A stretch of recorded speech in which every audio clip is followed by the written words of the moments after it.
Hello, welcome to week three, session three, Evil and Suffering, part one.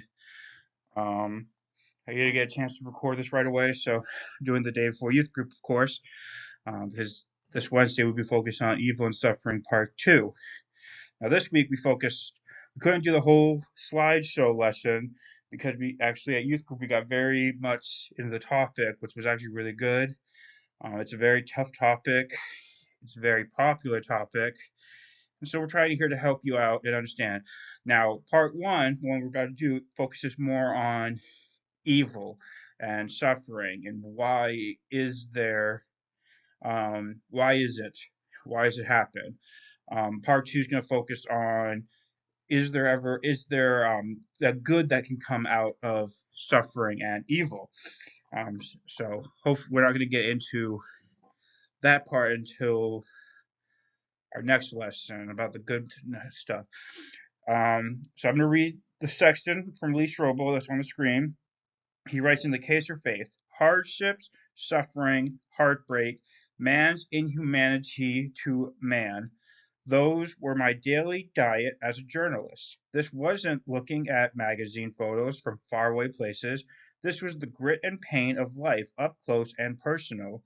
I've looked into the eyes of a young mother who had just been told that her only daughter had been molested, mutilated, and murdered. I've listened to courtroom testimony describing gruesome horrors that have been perpetrated against innocent victims. I've visited noisy and chaotic prisons, the trash heaping, low budget nursing homes where the elderly languish after being abandoned by their loved ones, pediatric hospital wards where children fight vainly against the inexcusable advance of cancer, and crime of aided inner cities where drug trafficking and drive-by shootings are all too common. Where was God in all this? If he had the power to instantly stop evil and suffering, why did he turn his back? If he loved those people, why didn't he show it by rescuing them? Is this, I wondered, the real reason? Because the very presence of such awful, heart-wrenching suffering actually disproves the existence of a good and loving Father. Question mark, of course. So this is going to be a tough topic. A lot of these topics have been tough. We're going to talk a little bit about course video. Um, During this video, they talked a lot about the Oklahoma City bombing that happened a long time ago and all the stuff that happened there. They did talk about 9/11. Now, because they talked about 9/11, I had me and my youth leader talk about our experience at 9/11. Um, the other youth leader was working in, I think it was Arizona, he said, and he was at work, and he told us that um, somebody at his work came on and says, I think I just heard that a plane just struck the World Trade Centers in New York City. And so they went on their computer. It took them forever to get on, and they found it. Then, as soon as they found the first part of it, they got their phone went off at the work. And their boss says, "No one's allowed in or out. Lock the doors, and you can't leave until I say so. Of course, be safe and everything." And so they worked, but they also were looking up information. I was about to turn 8 years old. My birthday is the September 14th. This was September 11th. Um, my dad was at work. He called my mom and he said, because my mom and my dad just got back from New York, I think a year or two ago. They went to New York to see the Cats production on Broadway. They got to go see the World Trade Centers. They got to see the statue. They got to see the whole everything in New York City. So he called my mom and said at home and said, "Turn on the news. Something just happened." So she turns on the news. As soon as she turns on the news, the second plane is just is you can see the second plane coming in. At 7 years old, I saw people jumping for their lives, to their deaths. You just gotta see the horror. And then you gotta see the Pentagon be attacked. And you gotta see the place in Pennsylvania. And it was a tough situation. I actually got the honor of going. We were right around Thanksgiving, 10 years after the attack. and we got to go and see close up of Ground Zero, not exact area, but very close to it. And the subways were still pretty badly damaged. When you got out of the subway, you could see slabs of concrete still, in church areas where cemeteries were. You could still see them repairing stuff 10 years after the attack. So it was a devastating thing. It was a tough thing to see, but and it's great to know we should keep the memories of what happened September 11th, as we should with the Holocaust. December 7th, which is, if you don't know that, the Japanese bombing Pearl Harbor. All these horrors that happen in the world. Okay, discuss this. Okay. So, Lee points out that the number one objective to the Christian faith is how can there be a loving God with so much pain and suffering in the world? Why do you think this objection is at the top of the list? So why do you think more people have a hard time believing in a God because there's evil and suffering in the world?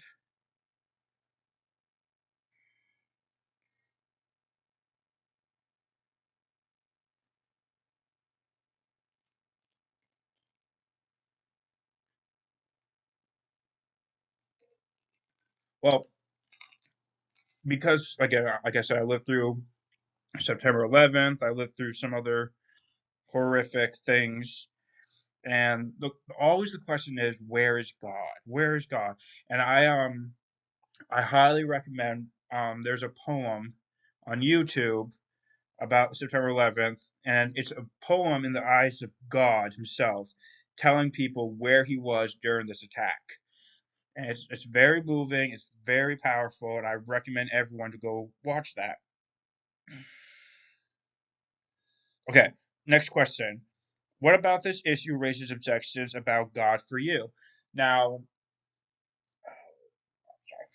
for me, again, I left my Christian faith, so it was very easy for me to be objective about pain and suffering.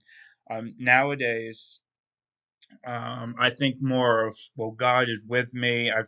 I actually just had an accident at work where I flipped a compactor with me inside of it. And I was telling my pastor, what happened. And I told everyone keeps coming to me and saying how lucky I am to be alive and how lucky I am to not be crushed or lose any limbs from this incident. And I said, I felt at peace. Like, yes, adrenaline was rushing through my body, but I had felt peace, and I had something inside told me to hold on, and that's what I did. I held on to the steering wheel, and they said that was the best decision I could ever make. So I think God could, He uses evil and suffering to help us and to show us that He's there for us. Now, that doesn't mean all the time it's going to happen like that. There's so many people out there that suffer that don't feel God's presence, and I'm not here to think. I'm coming from where I'm coming from, not where everyone's coming from. Excuse me. So Saint Augustine, he is a early Christian philosopher, says, "If there is no God, why is there so much good? If there is a God, why is there so much evil?" Puts in perspective. Okay, think about this. Lee Strobel says this: "We read stories about horrible evils like the Holocaust, the killing fields of Cambodia, the genocide of Rwanda, the torture chambers of South America, and we can't help but wonder, where is God? We watch television coverages of earthquakes and hurricanes in which thousands perish, and we wonder, why didn't God stop it? We read the statistics that 1,000 million people in the world lack the basic necessities of life, and we wonder, why doesn't God care? We may suffer ourselves with persistent pain or aching loss or seemingly hopeless circumstances, and we wonder, why doesn't God help? If He is loving and if He is all powerful, and if He is good, then surely All of this suffering should not exist, and yet it does. Lee Strobel. John Scott, he's a theologian, also writes, the fact of suffering undoubtedly constitutes the single greatest challenge to the Christian faith, and has been in every generation. Its disturbing and degree appears to be entirely random and therefore unfair. Sensitive spirits ask if it can possibly be reconciled with God's justice and love. Now, now the quote, Greg Kirkle, great author. I actually got to read two of his books, one for school and one for a Bible study with my pastor and some people in our church. Great man, great apologetics. He was in a lot of the video that we watched before this that I can't post, but he says Greg Hurl argues that everyday worldview faces the problem of evil and suffering, and the real question is which worldview offers the best explanation. Do you agree with his logic? Why or why not? Let this sink in for a little bit before I give out what we talked about at youth group.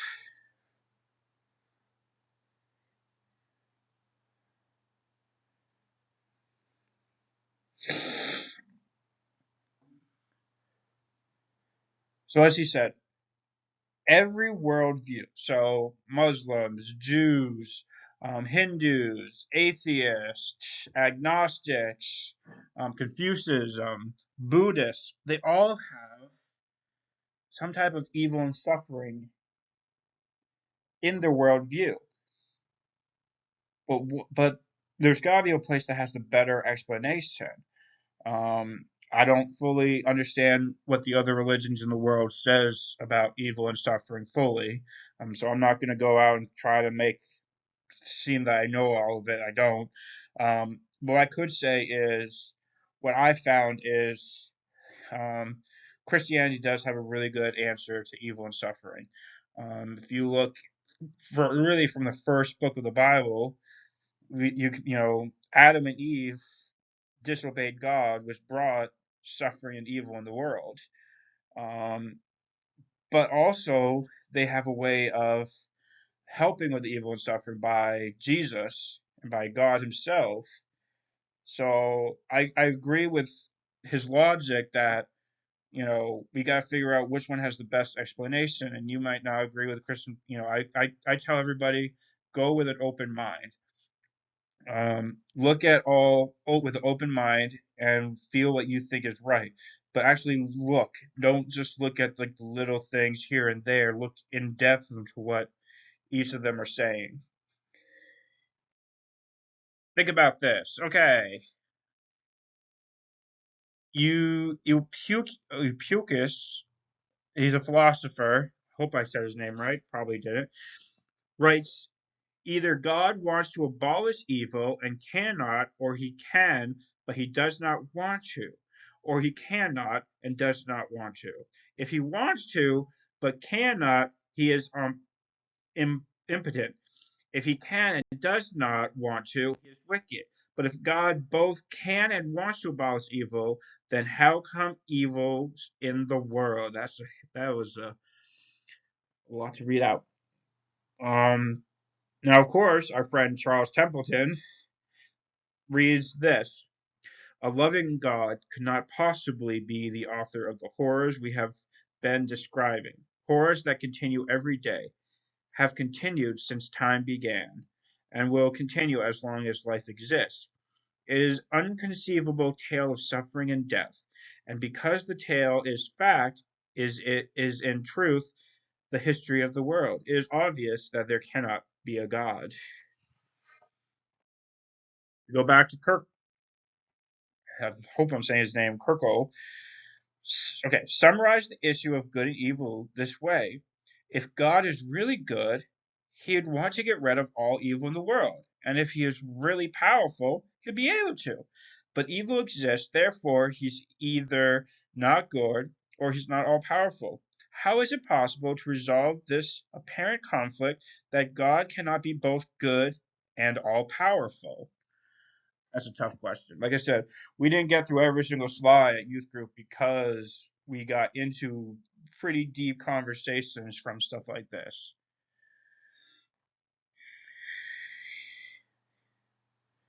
But can God be both good and all powerful? What do you think? I know a lot of people say the answer is no. I say the answer is yes, because I don't know if they said in this chapter or another chapter, but let's look at it this way. If God is to take away evil and suffering, how can he do that?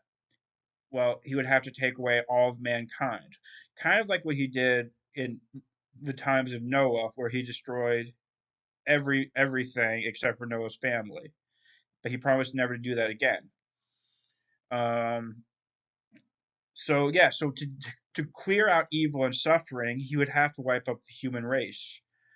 But as somebody says, I think he's trying to give us more time for more people to come to him. And I think that's a good, loving God, the all powerful, because I've seen him do great things, and we're going to get that to the next chapter, great things from suffering. Okay, what does it mean to have moral freedom? Let you think about that for a second.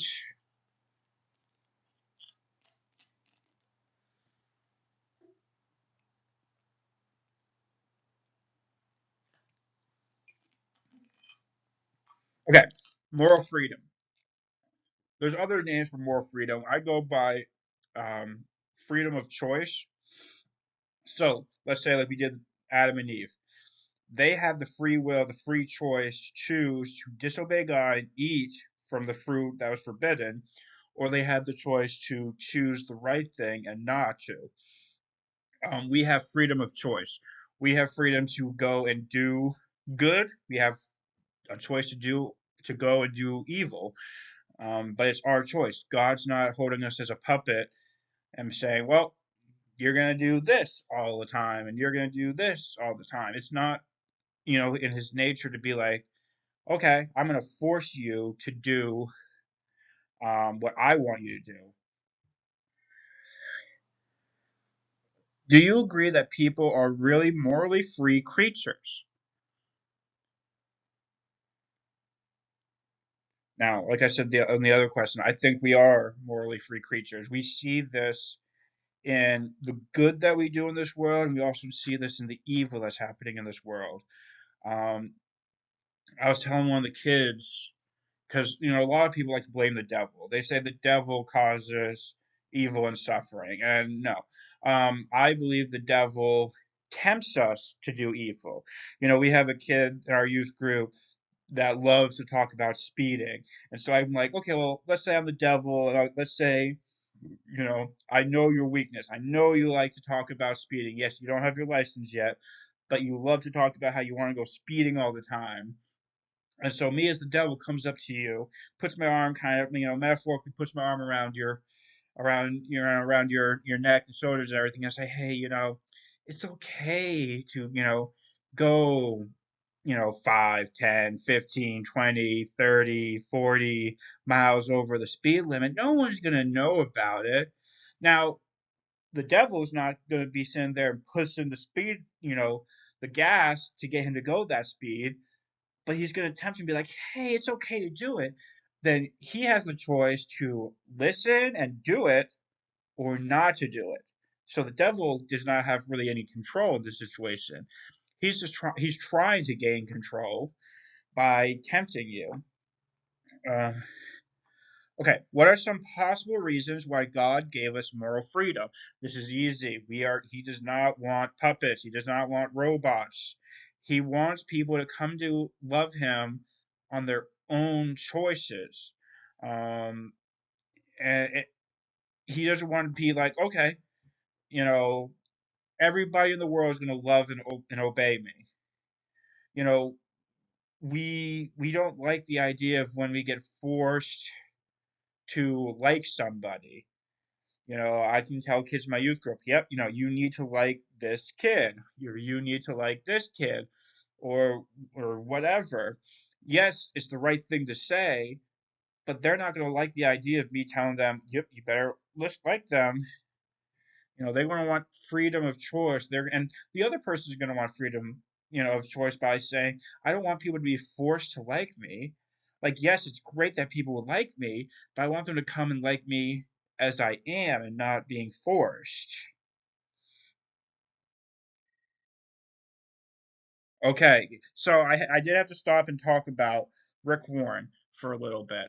Rick Warren, I think, it was a great is um, a great author and was a great pastor. And what I'm saying by this is, um, he's kind of gone down, in my opinion, my idea, my theology. He's kind of gone down the rails a little bit.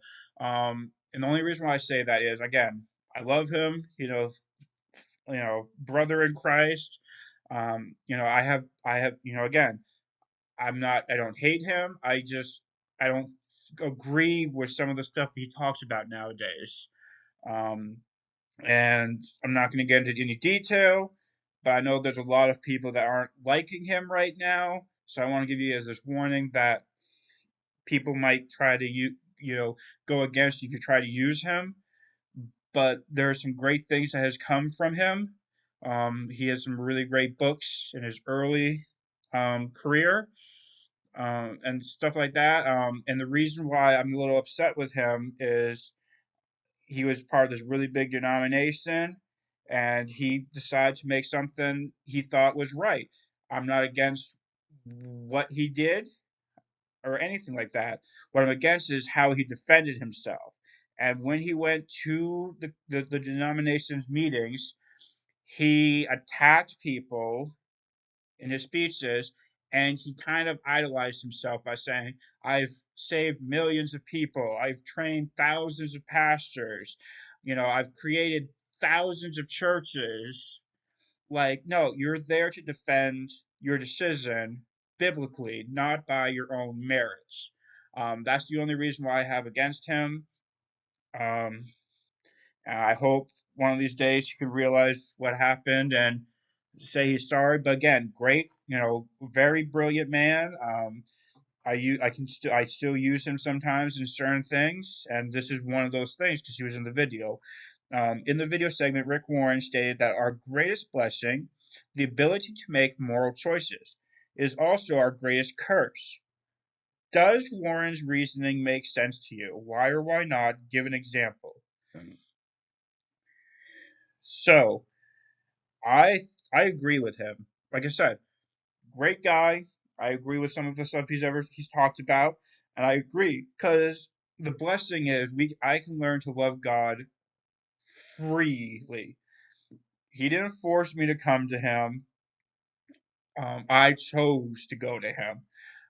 But it's also a curse because we talked about Paul, and I forgot where he wrote this, but he wrote this in one of his epistles, one of his letters, and he wrote, you know, the things that I know I should do, I don't do, and the things that I'm not supposed to do, I do. What he's saying is the stuff that God wants him to do, it's very hard for him. And the stuff that he's not supposed to do, that God doesn't want him to do, it's very easy to do. And being an adult now, I'm totally getting where he's coming from because there's times where I'm like, man, I shouldn't be doing this, but it's so easy, it's so great right now, but in the long term effect, it's terrible. So yeah, so it is a blessing and a curse to have free will, to have moral choices. So, but yeah, think about this. Lee Strobel says this. I'm trying to see if this is the section here. Okay, if God is all powerful, he can do anything. If God is all good, he wants only what is good. If God is all wise, he knows what is good.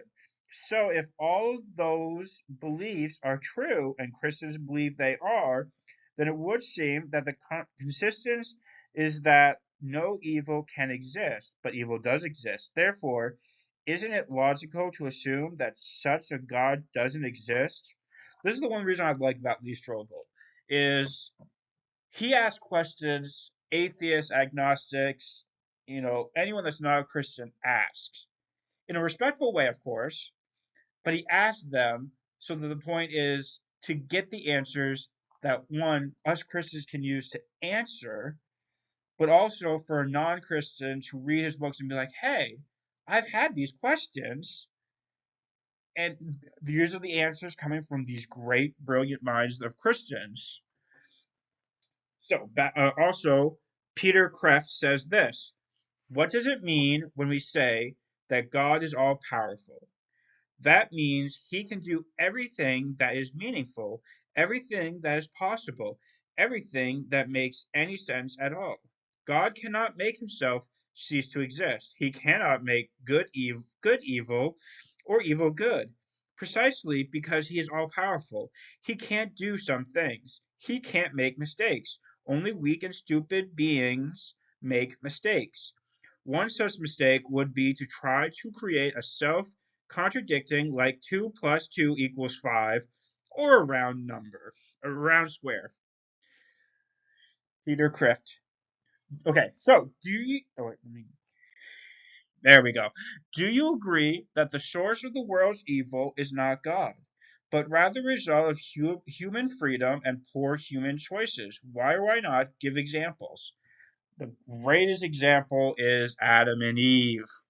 Um, he, they had they had the perfect life. They walked with God every day. They could eat from the tree of eternal life. The work was not, hard. They enjoyed the work that they were supposed to do. They had everything they ever needed in this garden. And then guess what? Satan came and tempted them. And yes, I agree, Satan did tempt them, but they could have said no. They could have walked away. They didn't. They used their human freedom to make a poor choice. The same goes for, the terrorists of 9/11. They had a choice to not do what they did, but they did choose that. But you also have people that have free choices that do, great things. People, the firefighters of 9/11 that ran in to save people. Those were free choices that ended in good. Okay. Peter Kreeft says, on my door there's a cartoon of two turtles. One says, sometimes I'd like to ask why he allows poverty, famine, and injustice when he could do something about it. The other turtle says, I'm afraid God might ask me the same question.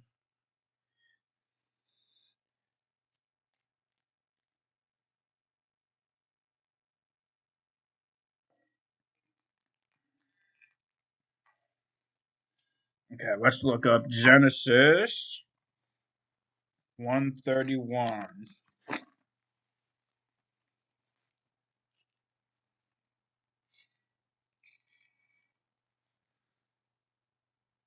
Okay. Then God looked over all he had made, and he saw that it was very good. And evening passed, and morning came, making the sixth day. That's a pretty good verse right there. Okay. Lee Strobel also says. Okay. Okay. Lee Strobel also says this answers the question you hear so often. Why didn't God merely create a world where suffering and evil didn't exist? The answer is he did. Genesis says that when God created the world, it was good. But if God is not the author of pain or evil or death, how did they get introduced? Well, God decided to give human beings free will, which is necessary if we are to be able to express love to God and to each other. If you pull the string on a Barbie doll and it says, I love you, that doesn't mean anything because it's been programmed to say it. Real love must involve a choice. Lee Strobel. Now we got a long passage from Peter Kreeft. Now, the classic defense of God against the problem of evil is that it's not logically possible to have free will and no possibility of moral evil. In other words, once God chose to create human beings with free will, then it was up to them rather than to God as to whether there was sin or not. That's what free will means. Built into the situation of God designed to create human beings is the chance of evil and constantly the suffering that results.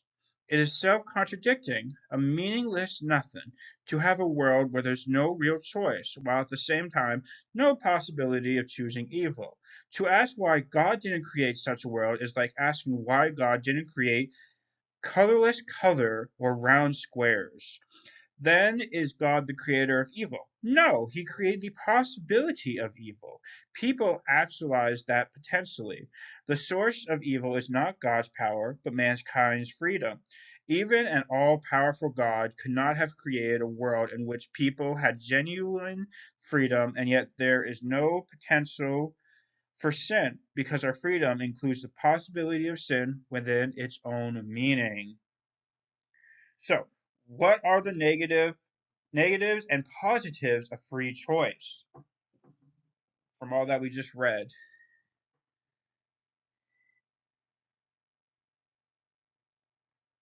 Uh, as you can see, negatives are we can choose sin, that we can choose to be separate ourselves from God completely, not want anything to do with Him, any of that. Positives is we have the free will to build relationships with people without being forced to have a relationship with God without being forced to. That's the best part. Overall, was it a good or bad thing to be created with the freedom to choose? Part of me wants to say it was bad, but it was good. Explain. Well, it's easy. I don't want to be forced to love somebody. I don't think anyone else wants to be forced to love somebody. We want to be able to love anybody and everybody. Yes, we should love everybody in this world, but we shouldn't be forced to love everybody in this world. Yes, I teach my teens that hatred should not have any place in this world, but it is part of this world. I tell my teens we need to learn to love everybody. Now, do I stand with them 24/7? Flicking them every time they have some hateful thought or hateful no, and God's not like that too. Which again is great because we have the freedom to feel bad when we hate somebody and make it right instead of being it's like one of my teens always said I don't like it when people tell me I need to go say sorry to people. Well, I get that, but and that's the perks of having like the Holy Spirit and God is you feel bad when you do something and you want to go and say sorry. What might a world without moral freedom look like? We're all robots. We all do the exact same thing every day, um, which is very difficult to do. So yeah, no, it's tough to have a world without moral freedom because again, you'd be forced to do everything all together. Yes, would there be no evil in this world? Yes, would there be no suffering? Yes, would that be great? Yes, but then people won't have to choose to love God or to love people in their lives. They'll be forced to, and that's not a right thing to do. Okay. Peter Kreeft also says, why didn't God create a world without human freedom? Because that would have been a world without humans. Would it have been a place without hate? Yes. A place without suffering? Yes. But it also would have been a world without love, which is the highest value in the universe. That highest good never could have been experienced, real love. Our love of God and our love for each other must involve a choice, but with the granting of that choice comes the possibility that people would choose instead to hate.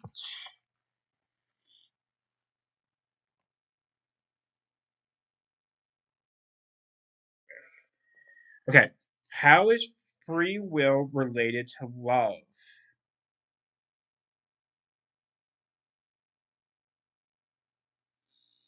Well, again, as I said, free will is it's a choice. I have a choice to love anybody in my life, my coworkers, my friends, my family, the same as I have a choice to be like, I don't care for you guys. Is free will necessary for love to exist? I say 100% yes. Because again, like I said before, I have all these people in my life. I might be like, okay, I don't like you. I love you, and you. But if there's no free will, I'll be like, I love you. Now, should I love everybody? Yes. But again, I'm human. I make mistakes, like we all do. In what way is the ability to love dependent on free choice? And, if we don't have free choice, we'd be forced to love and no one would be happy. We would have a lot of upset people in this world without knowing it. What would forced love look like? Well, again, you'd be a robot. You'd be like, you think deep down yourself, man, I don't let it's a tough situation to talk about because I'm so thankful we don't have this, but yeah, no, forced love does not look right. It looks like, oh, I love you. Well, why do you love me? I was told I need to love you. Um, that's all I can get out of it. No, that's not right. Why do you think God didn't just create a world where moral freedom didn't exist in the first place and in that way eliminated the potential for human evil and suffering? Ooh, this one's a tough one. Like I said, we didn't get to these questions really because of the tough conversations in the beginning. Um, well, again, he didn't want people just to be forced to follow him. He wanted Adam and Eve to follow him because they loved him. Um, and they chose against him, but they also felt bad about it, which it's a good thing when you feel bad when you do something wrong. Um, but why would he want to create that? Because again, creating something like that would mean that there people aren't going to really love him fully. They're just going to be like, well, he's God, I have to love him, yay. Um, why do you love God? Well, I was told I have to love God. I was told by him I have to love him. That's not really cool or great.